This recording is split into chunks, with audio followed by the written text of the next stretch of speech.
नमस्कार बंधुरा आपनारा देखছেন कुकिंग हाउस पूर्णिमा। आज के कातला माछ रान्ना करब। कातला माछटा रान्ना करब सब्जी दिए। सबार प्रथमे आमी माछटा भेजे नेब। चलो ताहले देखते थाको बंधुरा किभाबे आमी सब्जी दिए माछटा रान्ना करछि। सब्जी देबो तार साथे बड़िओ देबो, डालेर बड़ि। देखते थाको बंधुरा।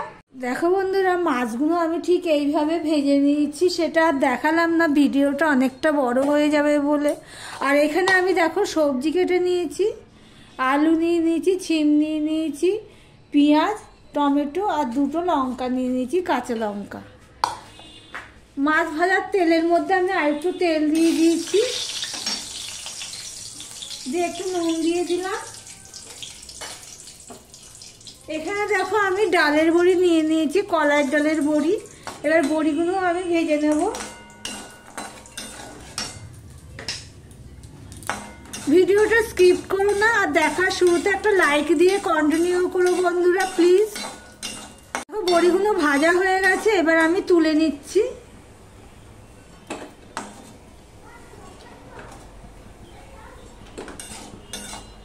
এবার এই তেলের মধ্যে আমি একটুখানি হাফ চামচ 5 ফোড়ন দিয়ে দিলাম।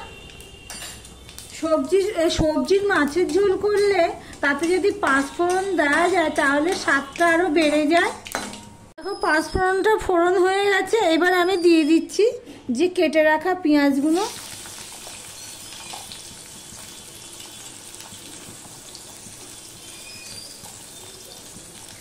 পেঁয়াজগুলো আমি লাল লাল হওয়া পর্যন্ত অপেক্ষা করব। আর এখানে দেখো আমি একটা জিনিস ভেজেছি, তোমাদের দেখাচ্ছি। মাছের তেল ভেজেছি, আলু, পেঁয়াজ, লঙ্কা দিয়ে, কাঁচা লঙ্কা দিয়ে ভেজেছি মাছের তেল। এই রেসিপিটা যদি তোমরা দেখতে চাও তাহলে আমার আগের পুরনো ভিডিওতে দেখতে পারো, দেখে আসতে পারো।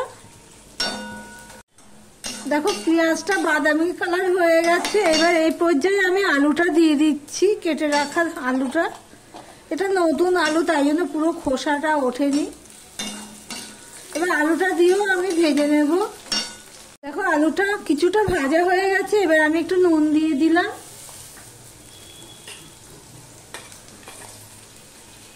এখানে দেখো 1 চামচ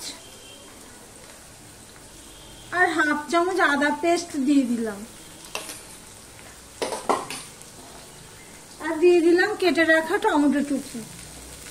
আমার ভিডিওটি যদি ভালো লেগে থাকে প্লিজ লাইক, কমেন্ট, শেয়ার করে দিও। যারা নতুন বন্ধু দেখছো ভিডিওটি এখনো পর্যন্ত সাবস্ক্রাইব করোনি তাদেরকে অনুরোধ করছি চ্যানেলটি সাবস্ক্রাইব করে পাশে থাকার জন্য। সম্পূর্ণ দেখো তোমাদের সাথে কথা বলতে বলতে মিশিয়ে নিয়েছি। আমি এখানে নুন দিয়েছি কিন্তু হলুদ দিইনি, আমি একটু হলুদ দিয়ে দেবো। আমি হাফ চামচের মতন হলুদ দিয়ে দিলাম। হলুদটা দিয়েও আমি ভালো করে মিশিয়ে নেব। মিশিয়ে নিয়ে আমি কষাতে থাকবো যতক্ষণ না আদার কাঁচা গন্ধ চলে যায় আর টমেটোটা নরম হয় সেই পর্যন্ত। দেখো বন্ধুরা আদার কাঁচা গন্ধ চলে যাচ্ছে, আর টমেটোটা দেখো নরম হয়ে গেছে, একদম গলে যাচ্ছে খুন্তির চাপ দিলে। এই পর্যায়ে আমি কিছু মশলা অ্যাড করব। আমি তো তখন হলুদ দিয়েছি, আমি আরেকটু হলুদ দিয়ে দিলাম, কেননা এখানে ছিম পড়বে। আমি 1 চামচ আর হাফ চামচ, 1.5 চামচ আমি ধনের গুঁড়ো দিয়ে দিলাম, 1.5 চামচ আমি জিরের গুঁড়ো দিয়ে দিলাম, আর 1 চামচ আমি লঙ্কার গুঁড়ো দিয়ে দিলাম। মশলাটা কষানোর জন্য একটু আমি জল দিয়ে দিলাম। এবারে যে দুটো কাঁচা লঙ্কা আমি রেখেছি সেটা আমি দিয়ে দিলাম। আমি এখন দিলাম এই কারণে এটা মশলার সাথে ভালো করে কষানো হয়ে যাবে। যেহেতু লঙ্কার গুঁড়োটা 1 চামচ দিয়েছি, আমার আরেকটু লঙ্কা লাগবে, সেই জন্য এখানে ছিম পড়বে তো একটু লঙ্কা লাগবে। সবজিতে একটু, মাছের ঝোলে একটু লঙ্কা লাগে, ঝাল লাগে। এবার আমি এটা কষাতে থাকবো। দেখো মশলাটা প্রায় অর্ধেক কষানো হয়ে গেছে। এবারে যে কেটে ধুয়ে রাখা আমি শিমগুলো দিয়ে দিচ্ছি।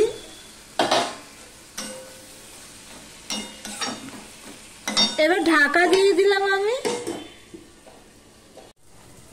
আমি 1 মিনিটের মতন ঢাকা দিয়েছিলাম, কেননা মশলাটা আবার তলায় লেগে যেতে পারে।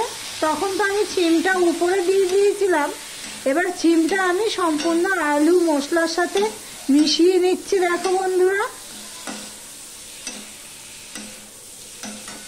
এবার শিমটা যেহেতু পরের দিকে দিয়েছি, শিমটা আগে দিয়ে দিলে কি হতো, মশলাটা ভালো করে কষানো হতো না আর শিমটা নরম হয়ে যেত। সেই জন্য এবার যে শিমটা দিয়েছি, এবার শিমটা তো সিদ্ধ হতে হবে, তার জন্য আমি ঢাকা দিয়েই কষিয়ে নেব।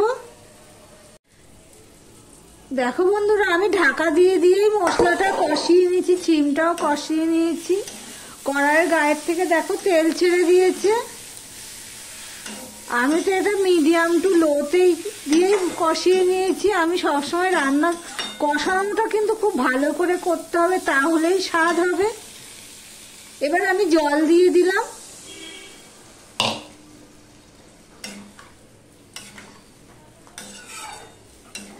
এখানে আমার আরেকটু জল লাগবে, কেননা বড়ি পড়বে তো, বড়িতে জল টেনে নেবে, তাই জন্য আমি আরেকটু জল দিয়ে দিচ্ছি।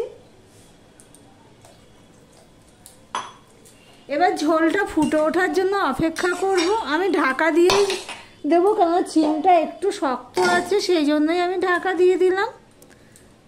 জলটা দেওয়ার পর আমি গ্যাসের ফ্লেমটা পুরো হাইতে করে দিয়েছি। দেখো ঝোলটা ফুটে উঠেছে প্রায়, হ্যাঁ এই তো ফুটে উঠেছে। গ্যাসের ফ্লেমটা কিন্তু এখন হাইতেই আমার রয়েছে।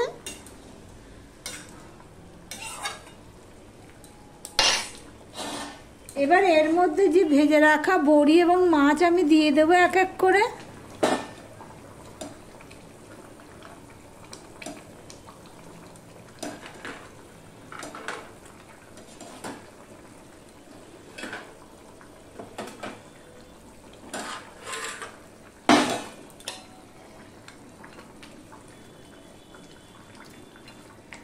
মাছ বড়ি দিয়ে আমি এবারে গ্যাসের ফ্লেমটা মিডিয়ামের থেকেও কম করে দেব, মিডিয়াম টু লোতে করে দেব। ঢাকা দিয়ে 5 মিনিটের জন্য আমি ফুটিয়ে নেব। দেখো বন্ধুরা, আমি প্রায় 6 মিনিট পর তোমাদের সামনে এসেছি। 5 মিনিট ফুটতে দেবো বলেছি, 6 মিনিট পর আসলাম। মাছের ঝোলটা আমার রেডি হয়ে গেছে। এবারে এই পর্যায়ে আমি একটু নুন চেখে নিয়েছি। খুব টেস্টফুল হয়েছে রান্নাটা, নিজে রান্না করে বলছি না, সত্যি তোমরা যদি এর সাথে আমি যেই ফোড়নগুলো দিয়েছি সেই ফোড়নে যদি রান্না করো তাহলে দেখতে পাবে সত্যিই ভালো হয় খেতে। তোমাদের সাথে কথা বলতে বলতে আমি ধনেপাতা দিয়ে দিলাম। গ্যাসটা আমি অফ করে দিলাম। দেখো ঝোলটার সাথে ধনেপাতাগুলো আমি একটুখানি ডুবিয়ে দিলাম, দিয়ে ঢাকা দিয়ে রেখে দেবো। তাহলে আজকের মতো এখানেই, আবার অন্য কোনো রেসিপি নিয়ে চলে আসবো। সঙ্গে থেকো বন্ধুরা।